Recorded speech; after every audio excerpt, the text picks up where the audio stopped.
Good morning, everyone. My name is Detective Inspector Paul Hall from the Wales Cyber Resilience Centre. Today is the second webinar we've done in relation to Cyber Essentials. I'm joined here today by Neil Fmenga from IASME.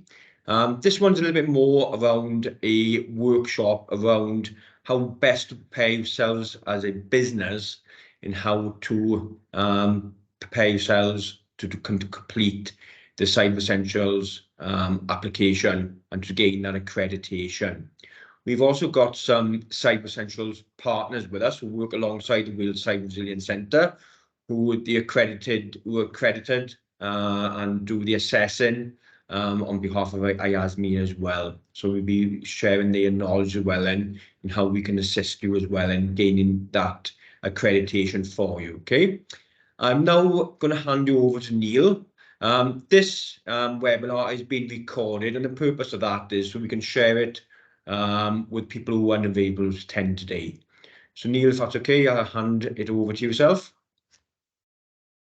Yeah, thank you, Paul. Good morning, everybody. I see there's a number of people I know the names of on the call, and I will apologise in advance if you've seen some of this before, but as I say, this is a workshop session, so we can interrupt, etc., and use my time and use my knowledge to understand things that are in here, and I'm going to present on today. Just to give you the background, this particular presentation is a follow-up from the previous webinar we did back in June, and this webinar I have been presenting over the last 6 months to talk about feedback we've had against the scheme and particularly problematic areas within the scheme, but also to address the basic principles of Cyber Essentials that date back to when the scheme first started in June 2014. So to address that, you see, IASME became the sole delivery partner of Cyber Essentials in April 2020, and we work very much in partnership with the National Cyber Security Centre to deliver Cyber Essentials, but we now also deliver the delivery partner for the Cyber Advisor scheme as well, working with the National Cyber Security Centre, and the advisor role was launched in April of this year at their major conference, Cyber UK, which was held in Belfast. So, as I say, I'm going to address a few of the principles. I'm going to talk about some of the more awkward areas we have with people trying to understand in CE, based on feedback from many more webinars that I've done over the last 6 to 8 months, and it's all based on that. And it's an opportunity for you to ask questions, etc., and try to clarify some of the positions that are held within Cyber Essentials. So I just want to give a general outline of CE here, really, with these 4 basic statements. So the requirements are for mitigating against the most common internet attacks to your organization.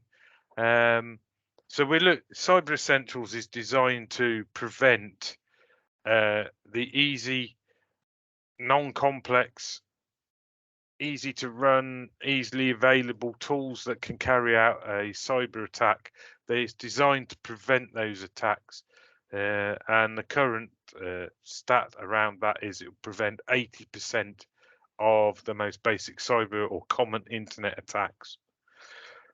The requirements and controls are derived from 5 essential mitigations that are taken from the 10 Steps to Cybersecurity programme that the NCSC introduced, or as it was at the time, the CESG introduced before Cyber Essentials became available.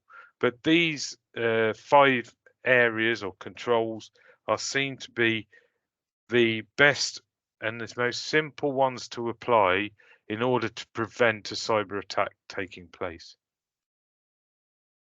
The technical controls are based on a risk assessment carried out by the NCSC on behalf of the UK government, which then means that there is no risk mitigation taken into account or risk judgments taken into account within CE, because they are already, that has been done by the NCSE. And these are the mitigations that come out of that risk assessment. And that's why the controls are prescriptive and they are relevant to organisations of all sizes. We get the largest organisations in the UK. Some of them have Cyber Essentials and Cyber Essentials Plus, right down to the one-man or one-person organisations. So that need it for many, many reasons. And you know, it's a really good widespread of those organisation sizes that take up Cyber Essentials. There's some really good figures about this. About 2/3 of certification is carried out by SMEs. So that's the small, mediums and the micro organisations. But equally, we have quite a high percentage of the large companies in the UK have taken out Cyber Essentials. And it just shows that the controls there can be applied to all sizes of organisations. So those 4 statements were actually taken from the very first requirements document of Cyber Essentials, which was launched in June 2014. And those same statements still apply now. And what we want to do is talk about the principles behind the controls and what's in Cyber Essentials. And many of these still apply and were the original principles that were taken out and written down in 2014. So I just want to go over these again, just to explain what the purpose is and why. So the controls of Cyber Essentials should be applied by technical configuration. That's always been the requirement. We have lots of queries about this. Can we do it by a written policy, etc.? But these controls that are outlined within Cyber Essentials can be applied technically. There may be 1 or 2. It's a bit harder to do, but in the main, everything needs to be applied technically because they're there to be preventative controls. All devices which have access to the internet are in scope. There is a 3-point step in requirements which outlines how this actually works, but the basic principle is if you have a network and devices connected to it, they have the potential to have access to the internet, so they should be included in scope. And all those devices that are connected on that network segment, used for remote working, for organizational business, or connecting to your organization's cloud services, they need to be using a supported operating system. That's really important. That's always been a part of Cyber Essentials, but it's getting more and more important because of the regular need to have your security updates and access to those and applying your high-end critical security updates on a regular basis. Supported means receiving regular security updates provided by the vendor. So currently, if we look in the Windows world, the Microsoft Windows world, the only 2 supported operating systems for your laptops and desktops is Windows 10 and Windows 11. And then it changes slightly with different vendors, but they're the only ones that are receiving those security updates. So it's really important for the purposes of Cyber Essentials that you're using those operating systems.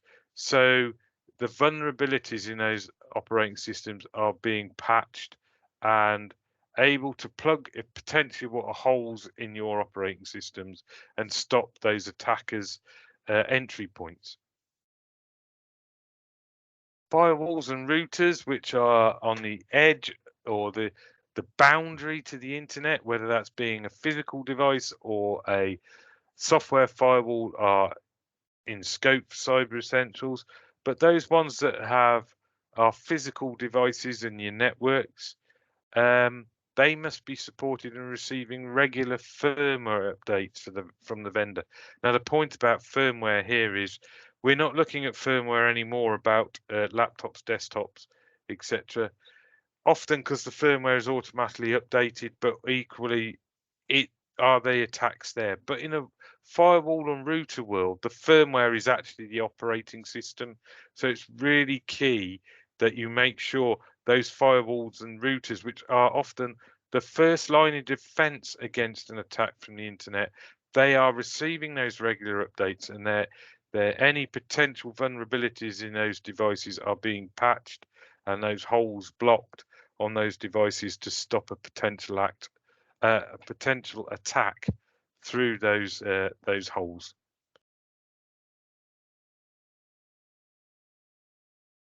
So another common area it's talked about a lot in Cyber Essentials, and there's a little bit of a myth going around. We introduced BYOD into the scheme in the last 2 or 3 years. Well, actually, what we did, we started talking about BYOD and trying to address the issues because of the change to remote working, etc., during the pandemic.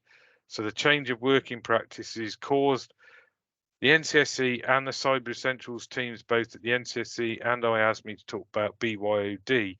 But BYOD has always been mentioned in the requirements document from 2014, and they are very much in scope when they are carrying out activities for your organization. So this could be a wide variety of activities, but that's creating documents, accessing email, accessing a virtual desktop, etc. They're really important, and BYODs need to be treated the same as any other mobile device, any other laptop. The controls need to be considered for those devices, and you should be tracking where BYOD devices are being used. Another common myth, and something we get lots of questions about, is data classification. Oh, this device doesn't have personal data on it, so can I exclude it from scope? Cyber Essentials doesn't recognize data classification.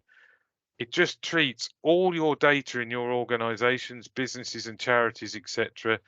All that data, everything is data for the purposes of Cyber Essentials. So anything that can create a timetable, etc.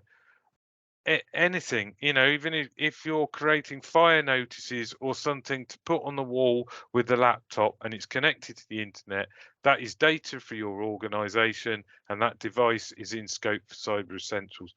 There really is no data classification. We just treat all data as all data, and that is it for Cyber Essentials. All cloud services used by the organization are in scope. So anything that you connect to across the internet, so MS365 or Office 365 as it's formerly known, Google Workspace, Salesforce, QuickBooks, Sage Online. Oh, there's many cloud services. They are in scope because they are holding your organization's data. They are connected. You connect to them across the internet. So if you can connect to them across the internet without good controls on those cloud services, the attackers can also connect to your cloud services. If they obtain the right information and they find a way in, they could disrupt your business. They could cause a lot of trouble. They could steal data, potentially delete data, encrypt data. There's many things they could do if they get access to your cloud services. And that's the reason they were brought in 2 years ago. During the pandemic, there was a huge swathe of change towards using cloud services, and those cloud services became an attack target. And if not, without putting some basic controls in place, they are prone to attack. And there have been some high profile cloud service attacks that are well documented that have taken place this year. And it's worth making sure that you put those controls around your cloud services. That's why they are now in scope for Cyber Essentials. All software and devices must be supported and receiving security updates. This again is really important because you want to plug those holes or vulnerabilities and make sure you're applying the patches and the security updates in a regular pattern and as quickly as possible. If you use an unsupported piece of software, you are prone to attack because the issues that are being identified with that software, which happens after they go end of life, will not be patched and there will or no updates released for. And the other thing that is a principle here is we need to talk about is the principle of least privilege. So you may want to be using your user accounts, don't want to have administration privileges attached to them at the time. This is something an attacker is looking for when they're looking at accounts. If they get access of an account with administrator privileges on it, that is gold to those attackers. They really love that, and that gives them carte blanche to do what they can and use and carry out whatever level of attacks throughout your networks on other devices, if it's a shared account, etc. So really need to keep the least privilege on it. So when you're using or creating data, accessing email, and just carrying out day-to-day duties, you want to be using the account with no admin privileges. So that's all they can do. They can't install software on there. They can't create users, etc. with that account. They would need a separate account with which they don't use for day-to-day purposes, but could have those admin privileges. They don't want to be working in it all day. If you click on an incorrect link in through an email, a phishing email, etc., you have the potential for a piece of encryption software to be run in the background because it has admin privileges on that account. You don't want that to happen. You don't want to go through the pain of having to deal with encrypted data. There are people on this call and myself who have dealt with issues like that, and they don't want companies to go through that. That's why they'll have all these controls and principles within CE. We are really trying to prevent those kinds of attacks taking place.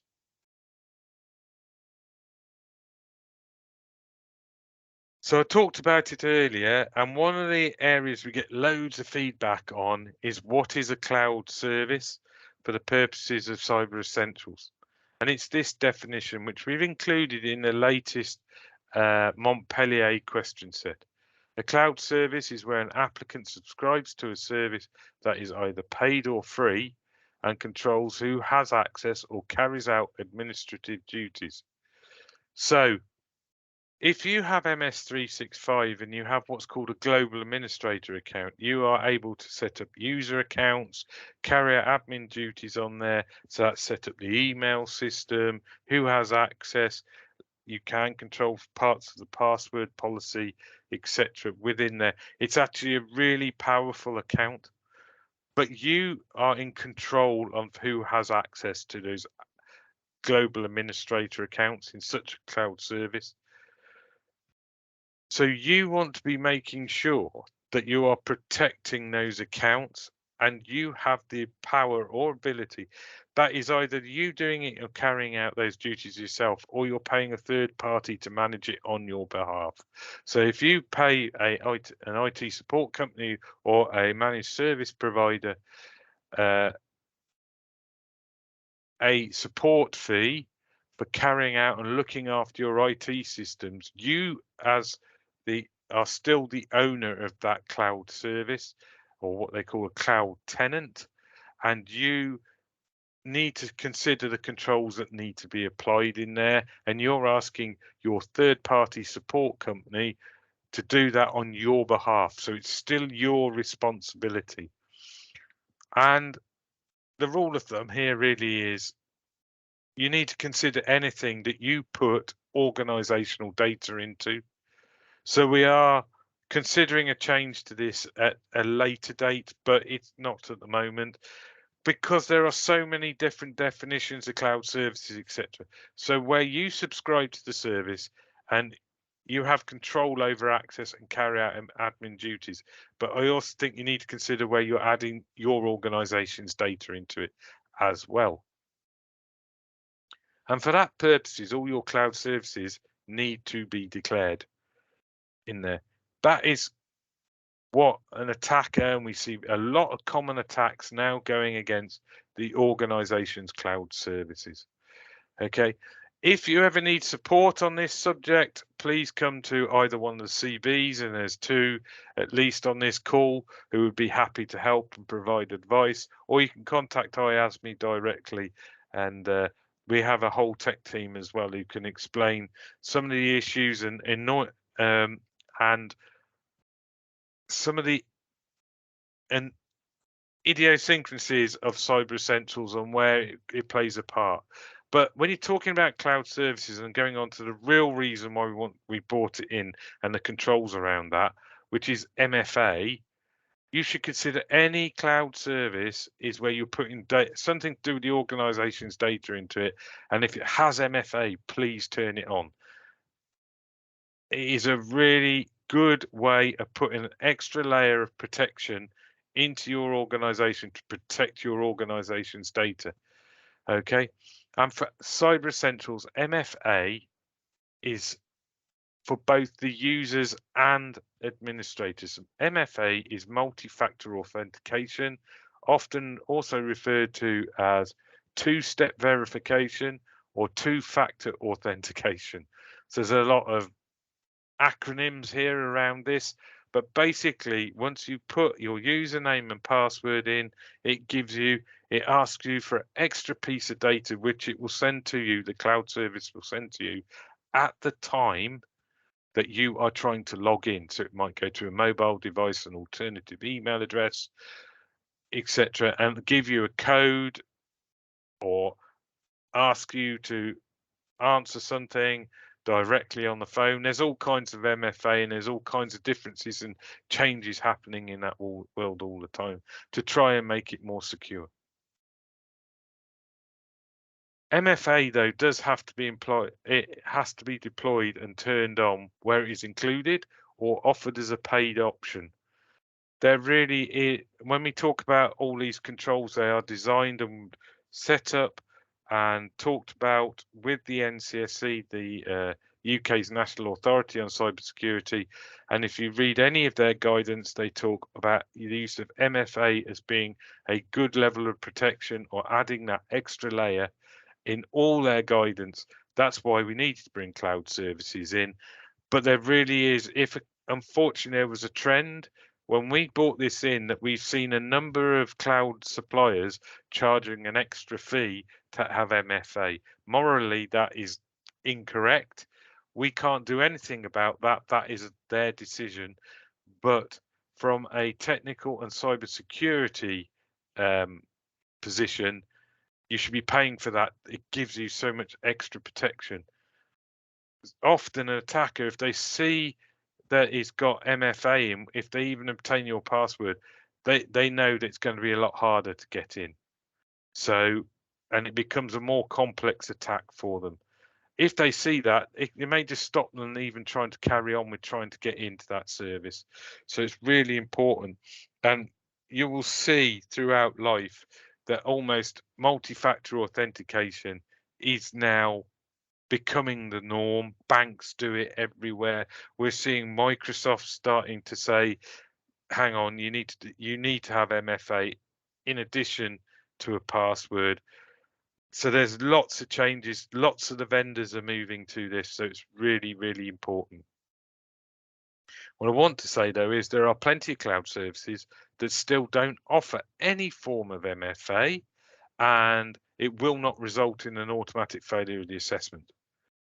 We've recognised that this is an issue because applicants don't have some applicants don't have sway with their cloud providers and can't get them to make an effective change to introduce MFA. Okay, so we are asking the question set, can you list those cloud services that don't have MFA, and then where we're collating that data, and the NCSC and ourselves will try to start putting some pressure on some of these common cloud services that don't have MFA. Scoping legacy systems. So legacy systems are those that are no longer supported and receiving security updates. These, as soon as they go end of life or no longer receiving support, can prevent a risk to your organization. And through Cyber Essentials, what we say is when they go unsupported, but you still need to use them within your organization, you need to put them on what we call a segregated network from the in-scope networks in your organization. So you need to do that technically, and that's by a firewall or VLAN separation. Ideally, legacy systems should not be exposed to the internet. And when they are exposed to the internet, remember they are automatically potentially introducing vulnerabilities that an attacker could use to access your network. So if you have a network segment that you've put one of these legacy systems into, but it has no internet connection, you can achieve whole company certification. But if the network segment you have put this legacy system on to separate it from everything else that's all in scope, but still has an internet connection, you can achieve certification, but it won't be whole company. Okay, you'll need to include an excluding statement about what network or network segment is no longer included in scope. Let's remember, Cyber Essentials is trying to protect your organization from threats coming from the internet. By introducing a legacy system and exposing it to or having a legacy system and exposing it to the internet, you can't cover that on a Cyber Essentials certificate. So you automatically, you know if you've got an unsupported or legacy system exposed to the internet, it's that no vulnerability is going to be patched, and it provides an open door. But if it's segregated from the other, that level of segregation will give it a layer of protection to your in-scope Cyber Essentials network. Again, this is a complex area. Talk to a certifying body, talk to a cyber advisor, talk to IASME, and we can help you understand this and talk about scoping. 80% of all questions that come into IASME are about scoping issues. We know this is difficult, but we're happy to talk about it and find a way forward if you have such systems in your organizations. Another common area we get lots of feedback on is BYOD. There really is no difference in the controls required to any other device that your organization owns. Often a BYOD can provide and introduce more risk to your organization if not managed correctly.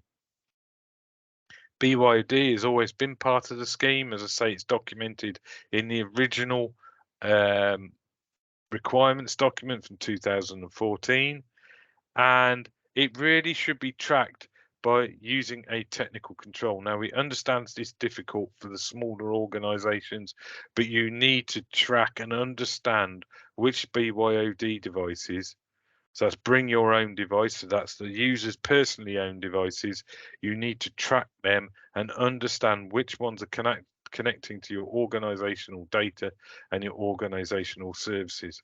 So if they're connecting to email, you need to understand that and have some kind of BYOD policy. Now, ideally, that should be through a technical control. Now, in smaller organizations, it's a bit more complex and there is a slight allowance there. Again, the CBs can talk to you, the certifying bodies, advisor can do that, and IASME. Again, we can talk you through that. Many of the main cloud services offer tracking of such devices, and it's worth exploring those options. Okay, and another common thing we talk about is virtual desktop solutions. These are ones where you connect to a desktop that operates on a server, but you're not actually doing any of the work. But there's a little client piece of software to connect the BYOD device to that virtual desktop environment. That needs to be so the BYOD device needs to be tracked, needs to be checked, because that needs to be running a supported operating system when connecting to these VDI solutions. Okay, so I want to go on to the assessment process very quickly. So the level of detail changed in February that we required. We actually documented this and it was posted out through an NCSE blog. We only need make and operating system of the end user devices. We're no longer asking for the model of a device. We're interested in Cyber Essentials that devices are using a supported operating system. That's our main focus for here. But the difference is with firewalls and routers, we need the make and the model. If we start asking for firmware versions, that's asking for a level of information that we're not allowed to collect through the scheme, but the make and model of a firewall or router should be enough for the enough detail for the assessor to understand whether that device is being supported. So if you're not using a supported operating system, it will result in an automatic failure of assessment, or you declare unsupported operating systems. All questions in the question set must be answered. Okay, even if it's an explanatory note that you're a sole trader or one-man business, a sole practitioner, etc., and there's some questions you don't feel relevant, we still need to make you aware just in case you expand in the future. But those processes are still, you still need to understand who has access to your systems. So if you're using an IT support company and they've got an administrator account, you still need to be able to track that administrator account, who has access, etc. So all of things there are relevant to any size of organization, but I'll come on to how we're going to deal with that very shortly. And you need to be compliant in nearly all questions to pass the assessment. There's some future changes, or there was some future changes. Sorry, this is slightly, we went live with a new question set in April, which is Montpellier. The question set review is now taking place, and we're going to have a 12-month feedback period in 2024. So that means the next planned question set changes is April 2025. So we're giving a 2-year break between changes on the scheme.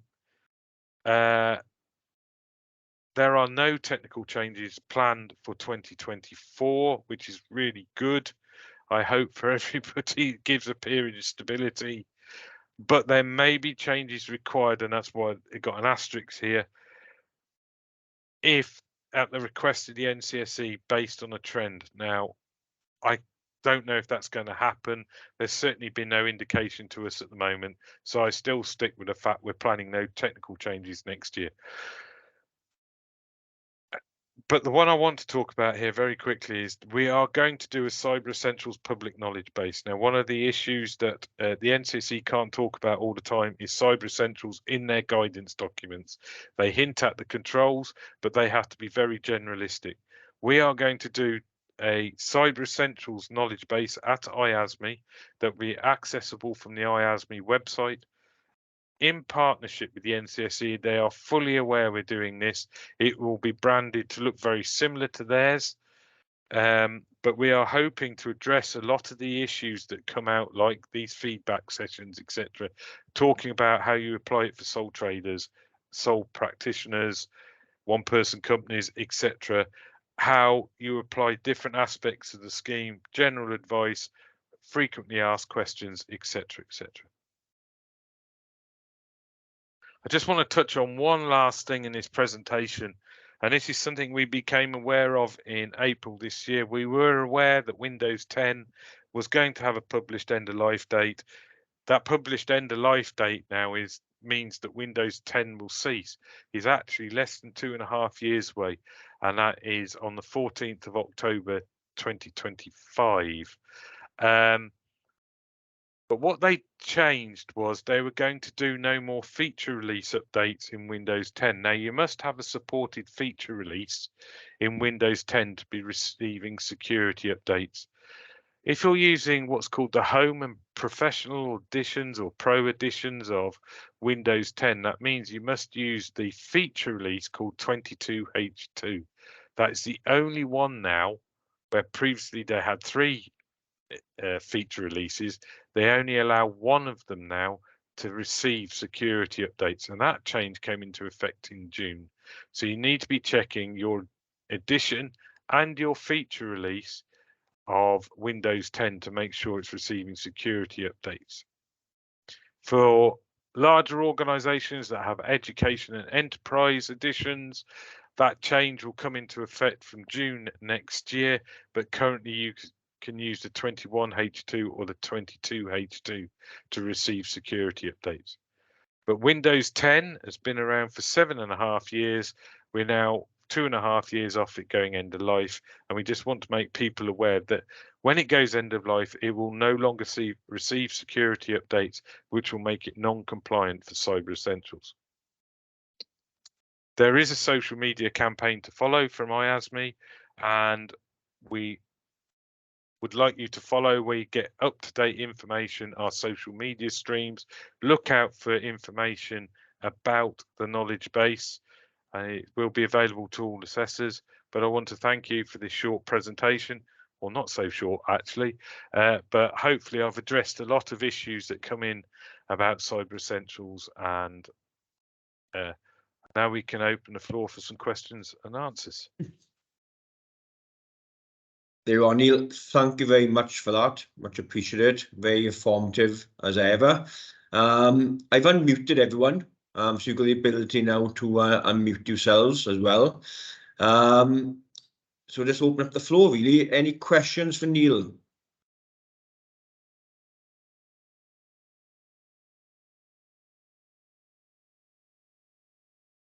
Just saying, you know, it's your time to have me. There's other people here, Tamar, Mostin, etc., who could answer questions. We're all very knowledgeable on the scheme.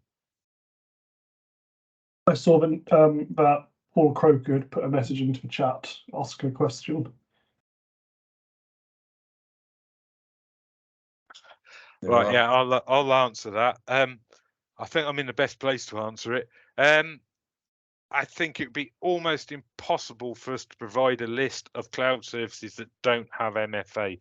Unfortunately, when we put cloud services into Cyber Essentials, I don't know, we had to put it in because of the changes, because of the remote working, etc. Because of the pandemic. But the issue that arose was we actually thought more the percentage of cloud services having MFA was going to be higher than the percentage that don't have MFA. Unfortunately, we get lists of cloud services that don't have MFA, and it's into the thousands. There's just so many, we could never keep tracking them. This is where it needs a bit of due diligence, and actually part of the NCSE advice is really, if you're using a cloud service that doesn't offer MFA, you should seriously either try to engage with them and ask when they're going to have it in place, or seriously consider changing your cloud service. And that's where we hit some problems and realized that certain organizations have no power to influence cloud services, but actually need to do it because of the contractual reasons. So that's why we don't make it an automatic failure of not having MFA. But where you don't have MFA, you will receive 2 non-compliances in the assessment, but you will be expected to be compliant in every other aspect of Cyber Essentials.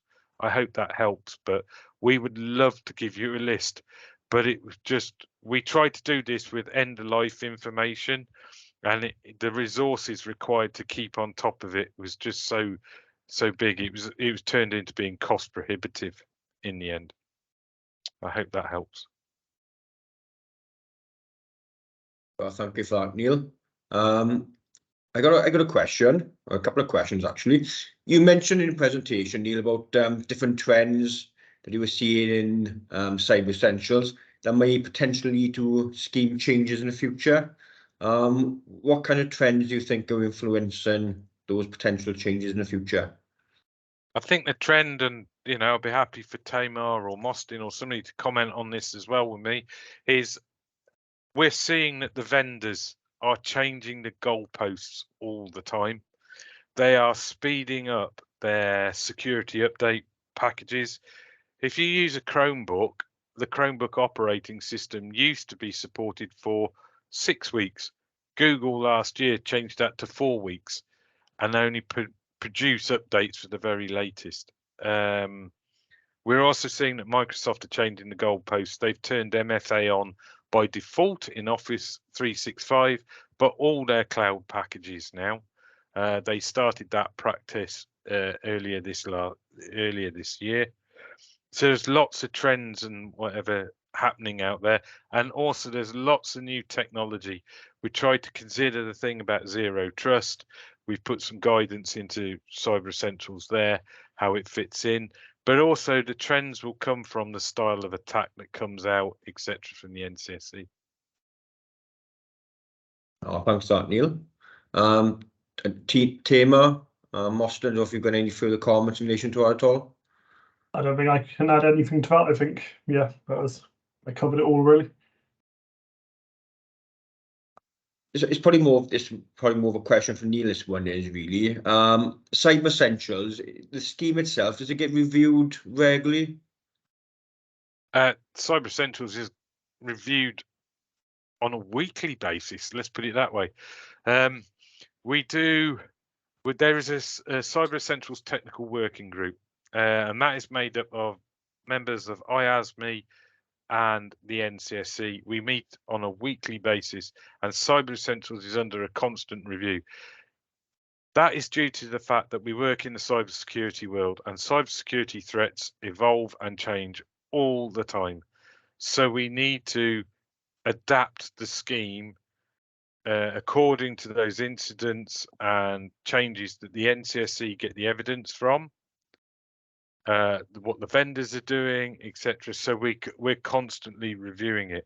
We realised though that we'd made 3 sets of changes over effectively a 24-month period, mainly because the change to working practice, but also the scheme hadn't had any major changes in the previous seven years. So we are now doing a review of Cyber Essentials based on all the feedback we're getting. We get feedback from every conceivable corner you could think of to do with Cyber Essentials or Touchpoint. You just wouldn't believe where we get feedback from. And we're trying to address some of the issues that take a little longer to introduce into the scheme or adjust the scheme, maybe the question set, which is one of the things that technical working group is currently reviewing, is the question set to see if it could be delivered perhaps in a different format. Thanks, Neil. I can see there's a question now in the chat as well from Tina. And the question is, speak it up to you now, Neil. We have tablets which have Windows Office on. However, where we are, we don't have internet signal. Would these still be in the scope?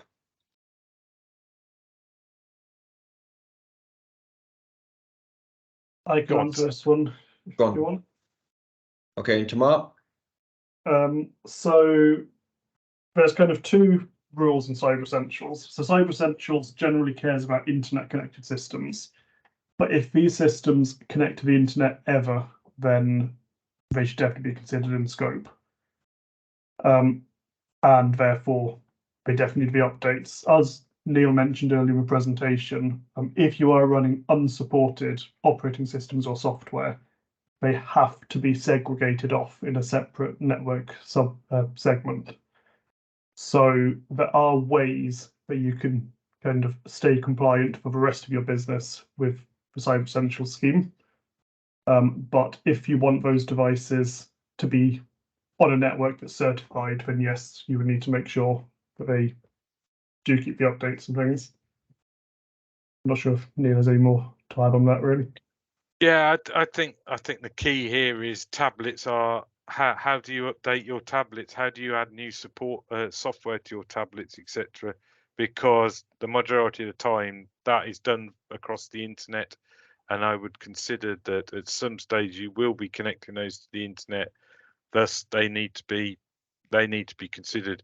The only way, as you say, is what Tamar is saying, is they need to be segregated.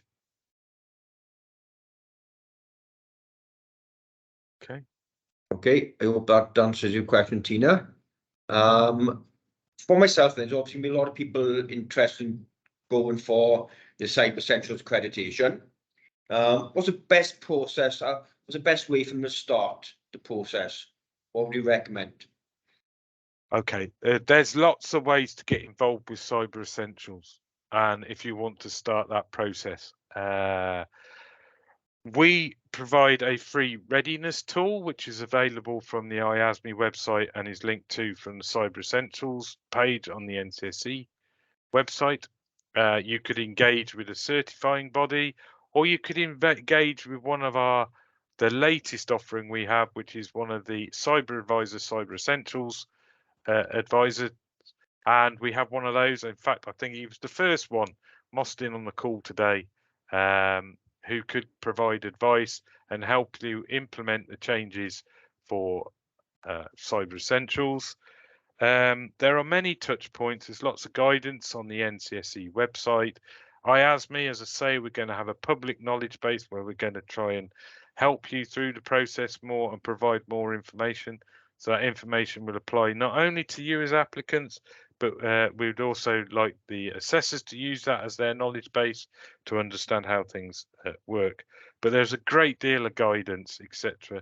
And look out for interesting projects that come from the NCSE that sometimes funds Cyber Essentials. We have a funded program going on at the moment for different sectors, which is in the legal sector, the charity sector at present. But there are so many touch points. But a great place for you to start is to engage with the CB. So we have 2 of the CBs on the call today. Excellent, thanks for that, Neil. Probably maybe more of a question for Tamar now, and maybe Mostin if he was to come in. What do you see as the most common areas where applicants struggle? So two of the single biggest areas I see are, first of all, scope. So before you even start the assessment off, you can either certify the entire organisation or a subset of the organisation for Cyber Essentials. It's generally far easier to certify the entire organisation, although a lot of companies don't realise that to start with. So just clarifying that is one of the big areas. And then the other really big area that we see is patching of operating systems and software. Companies regularly believe that they are kind of installing high and critical patches to their systems within 14 days of release. But then when we come along and do a Cyber Essentials Plus assessment, we then find that there's a couple of patches missing from like 18 months ago, which never got applied to the devices. So just making sure that patches are installed is kind of the single biggest thing that I find that organisations can do to both be more secure and help pass the assessment, and kind of verifying that they actually are installed rather than just relying on auto updates or assuming they've been pushed out correctly. We are. Thank you for that, Tamar. One last one for myself, and obviously since COVID, there's a lot more people who are now working from home. So there's a lot more businesses and people got staff working from home. How will this impact on their application for the Cyber Essentials?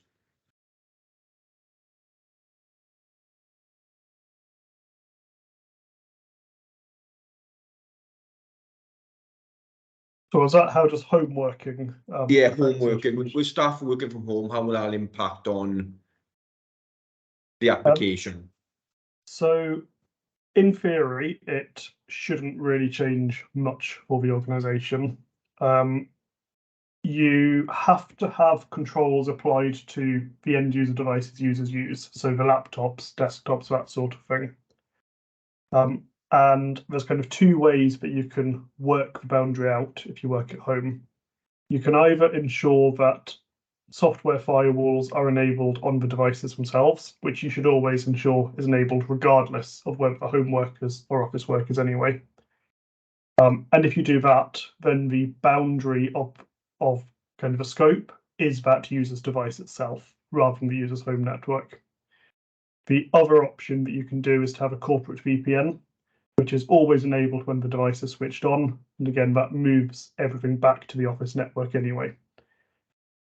So it's, as long as you have your device is securely configured, which you need to have even if the devices are based in an office, there's not a huge change in kind of what you need to do to actually be compliant with Cyber Essentials. If you have home workers, there is a question on the questionnaire which asks how many users are home workers, but that's really pretty much the only thing that actually changes in terms of being compliant or not. The reason we ask for the home workers, it gives the assessors an understanding of how many people are remote working, etc., and they need to consider that when looking at how the controls are applied, because sometimes applicants may miss or even not even consider the controls being applied to their remote workers or home workers. That's where we are. There we are. Thank you both. There's one further question in the chat from Rob Douglas. If an external third-party company controls admin level accounts, what sort of assurance, if any, is required to evidence some level of control? Now, a Cyber Essentials assessment is of the organisation at the start that is named in the assessment. And often these companies employ IT support companies, MSPs, etc. But it's the organisation must have a knowledge of who's got admin. It isn't necessarily up to the IT support company to dictate who has admin level accounts. It is for the knowledge of the applicant organisation to understand who has admin. There will be some kind of contract in place between those, and they still need to track, and those admin questions apply to the applicant organisation. Okay. So yeah, can I just finish that off? So what it is, and I think we all talk about this a lot. What it means is that you can't just answer those questions as an applicant and say, my IT company deals with this. That's not the thing. We talk a lot about compromise, or a couple of times, definitely in the question set. In my experience, often a third party IT support company or MSP is a potential entry for compromise. Perhaps disgruntled employee leaves, causes it. I've seen an issue where maybe there was a split in a company, split into two IT support companies, fall out with directors and stuff, and one of them started changing admin passwords without the other. Yeah, very complicated. It's just the organisation needs to understand who has admin access to their systems, and that includes those third parties. Okay, thanks for that, Neil. I hope everyone can see this. I just shared my screen now. This is a list of the Cyber Essentials partners that we work with within the Wales Cyber Resilience Centre, who are all IASME accredited. They're all assessors. They're spread around the whole of the country. There's a list there, okay? However, if anyone else is interested, they want further information from me, and I can signpost people to a company that could be more local towards them. There's my details on the screen there, okay? My email address. Please feel free to contact me, and I can signpost you one to a couple of the local ones close to you then, okay?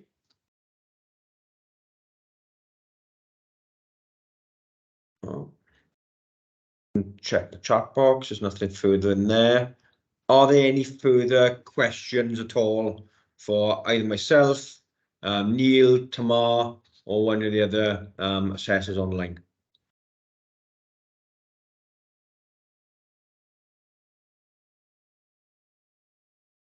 No. Okay.